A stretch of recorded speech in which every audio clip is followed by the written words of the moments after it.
Well. The world of consolidation is not over just yet. Today it was Sony's turn, where they announced an acquisition of Bungie for $3.6 billion. The developer, well known for making Halo back in the day, and now currently working on the Destiny franchise. So let's talk about this deal and what it means for the PlayStation business. So yes, $3.6 billion. Bungie is now part of the PlayStation Studios family. Who would have thought we'd be saying that? But really, depending on how you look at this or how you were looking at this, it's either shocking, just surprising, or perhaps not surprising at all, given that there is so much consolidation going around. And, one topic that we have been going over a lot recently, or at least reminding people, is that with Sony, they don't quite acquire developers how, say, Microsoft has been. And of course, there's some obvious parallels that are going to be drawn there. Probably important to note right away is that this isn't quite a direct response. Given it's 2.5 weeks or 3 weeks after Microsoft announced probably still the largest acquisition we've seen in the games business for a very long time, easily the largest, which is Activision Blizzard, and also King Digital Entertainment for $70 billion. But acquisitions take a long time, so this isn't quite a direct response. But let's talk about a few things regarding the deal. We have a lot of things to go over here, so let's start off with the official announcement and some quotes from the SIE president and CEO Jim Ryan, where over on the PlayStation blog he says in the very first paragraph, and I quote here, "First off, I want to be very clear to the community that Bungie will remain an independent and multi-platform studio and publisher. As such, we believe it makes sense for it to sit alongside the PlayStation Studios organization, and we are incredibly excited about the opportunities for synergies and collaboration between these two world-class groups." And to further elaborate on this, as part of an interview on GamesIndustry.biz, Jim Ryan says again, and I quote here, "The first thing to say unequivocally is that Bungie will stay an independent multi-platform studio and publisher. P. Parsons, the CEO of Bungie, and I have spoken about many things over recent months, and this was one of the first things, and actually easiest and most straightforward conclusions we reached together. Everybody wants the extremely large Destiny 2 community, whatever platform they're on, to be able to continue to enjoy their Destiny 2 experiences. And that approach will apply to future Bungie releases. That is unequivocal." Now, Jim Ryan does get rather candid here about publishing outside of PlayStation, and more notably outside of console, where he says, and I quote, "I've been on record about increasing the size of the PlayStation community and expanding beyond our historic console heartland. We are starting to go multi-platform. You've seen that. We have an aggressive roadmap with live services, and the opportunity to work with, and particularly learn from, the brilliant and talented people from Bungie, that is going to considerably accelerate the journey we find ourselves on." Now, as for Bungie and the CEO, Pete Parsons, he says, and I quote here back on the PlayStation blog, "Together we share a dream of creating and fostering iconic franchises that unite friends around the world, families across generations, and fans across multiple platforms and entertainment mediums. Today, Bungie begins our journey to become a global multimedia entertainment company. We remain in charge of our destiny. We will continue to independently publish and creatively develop our games. We will continue to drive one unified Bungie community. Our games will continue to be where the community is, wherever they choose to play. With Sony support, the most ambitious change you will see is an acceleration in hiring talent across the entire studio to support our ambitious vision." So, with all that said, let's actually go over a few things here regarding this deal. Probably most noteworthy, or at least what we should reiterate again here, is that this isn't quite a direct response per se to the Microsoft acquisition of Activision Blizzard for $70 billion. You can't put together a $3.6 billion deal in 2.5, 3 weeks as a knee-jerk reaction in response to what your competitor is doing. So, yeah, the timing is very, very coincidental, and it's also Bungie, which has some history with Microsoft, so it's just all funny and coincidental, but you can't, put together a deal that fast as a knee-jerk reaction in response to what Microsoft is doing, right? So we're actually hearing that it took about 5 to 6 months when it comes to, or at least that's how long ago the conversations started, as per Christopher Dring of GamesIndustry.biz, where he recently spoke with Jim Ryan about all this. So yeah, probably 5-6 months, which sounds right. Probably could have went faster or slower depending on those negotiations, but just bear in mind that this isn't quite a direct response. And when I say not a direct response, this goes into what I was saying during the Activision Blizzard conversation in general, which is that yes, that was a major acquisition. It was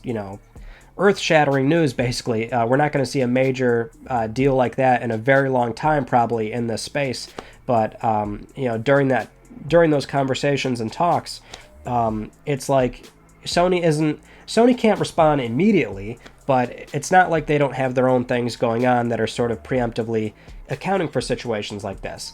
It's not like PS5 doesn't have a roadmap of content and a service revamp and multiplayer games. These are all things that Sony was already doing well before they caught wind of what Microsoft may or may not have been doing, right? So that's sort of what this is here. And, well, it is interesting because it is Bungie, and that's why, again, it appears so coincidental and funny when you have Microsoft acquiring, Activision Blizzard, which has some valuable IP, like not only Call of Duty, but say Spyro and Crash Bandicoot, which has some PlayStation lineage. Now you have this situation where Sony's acquiring Bungie, which Bungie, used to be under Microsoft Game Studios a long time ago. Then they, finally broke off.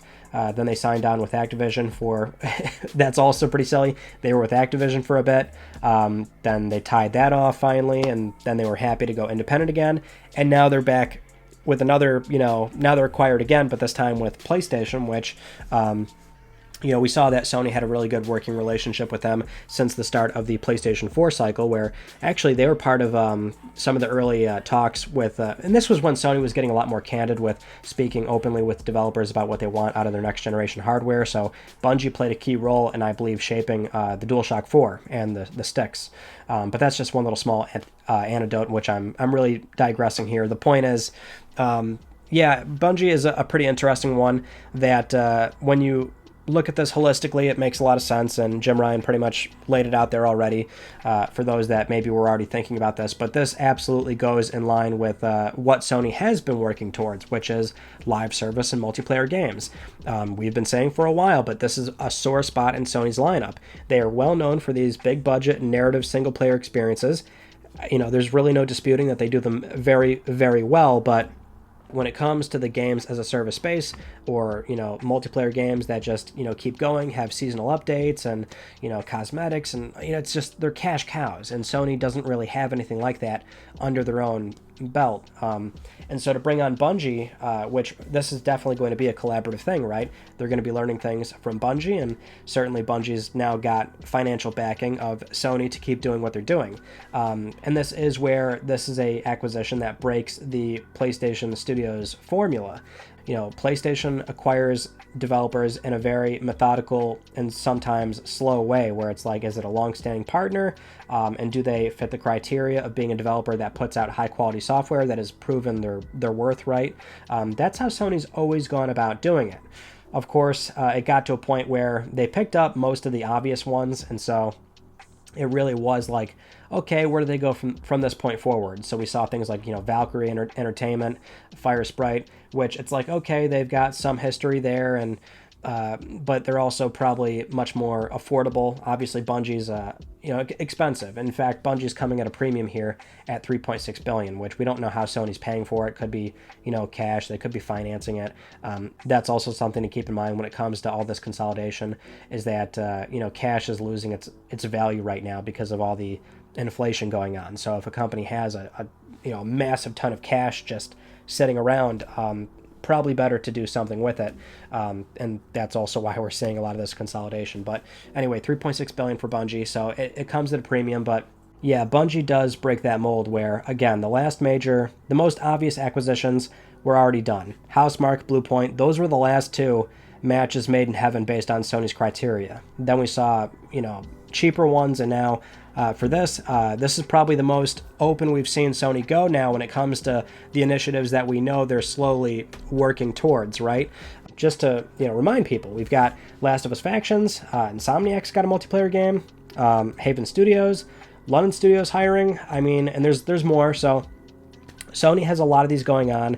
It's a key revenue driver, and the thing you have to also remember is that the console space is not necessarily stagnant, but Sony and certainly Microsoft a long time ago recognized that you can't quite stay in just this model. So it's not like you don't have to worry that they're abandoning the console model, but as a market leader where Sony has been number one with PS1, 2, PS4, now PlayStation 5 is doing incredibly well, but you still see that over a 30-something year period, nearly a 30-year period for Sony, there's a certain ceiling that that is there's a certain glass ceiling that can't even be reached when it comes to how many consoles you can sell and how many players you can get in that space.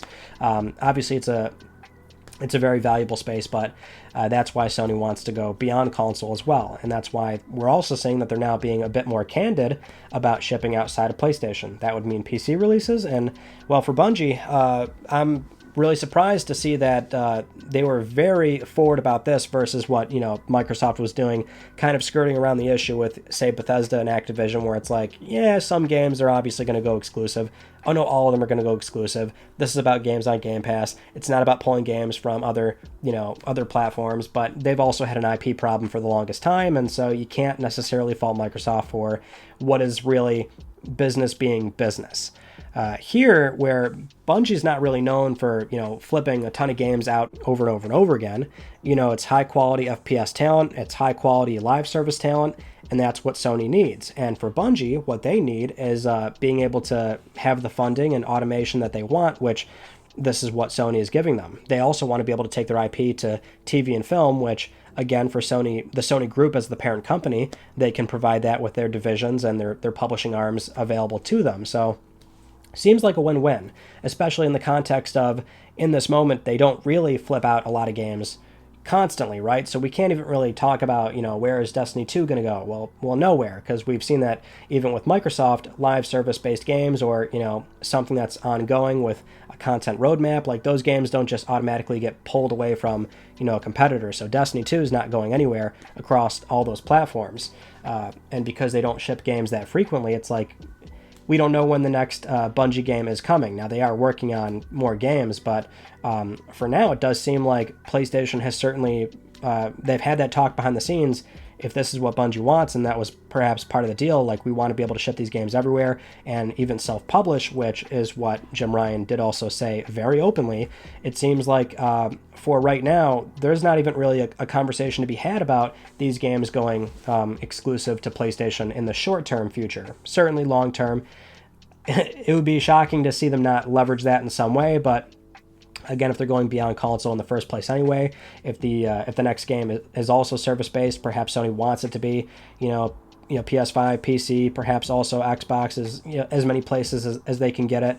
And then this is very important to all the live service stuff that Sony does have in development right now. So when it comes to perhaps a strategic investment for their own lineup and being able to share that talent and resources across all of PlayStation Studios, which that's very well documented. All of PS Studios have talks with one another and share resources and help each other.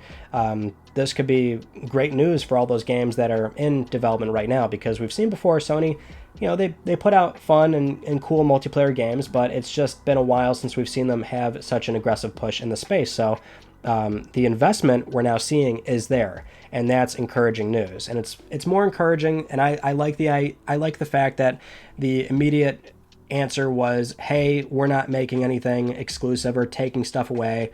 You don't want Sony to really intervene with Bungie and mess them up, because that is what they're known for. At this point in time, they're not some team turning out a new game every 2-3 years, but they do have more coming. I'm sure they'll leverage their IP at some point, but at least for now, I think they're handling this in the best way possible, which is good to see. Also, we should probably mention, as part of the GamesIndustry.biz interview, yes, there is more acquisitions coming. I don't think that's really a surprise to anybody, so I'm not sure if that's really all that newsworthy, but as for more acquisitions, Jim Ryan did say very openly there's more, and that they're by no means done. So as for what's next, probably something like Bungie, but because acquisitions do take a long time to actually complete, we haven't actually seen what Sony's real response is to Activision Blizzard. Remember, this is not the response, but surely they're probably evaluating all their options, and we might see what happens, in a few months from now. And that's where it's going to get even more interesting, where it's already been such a wild year to start off.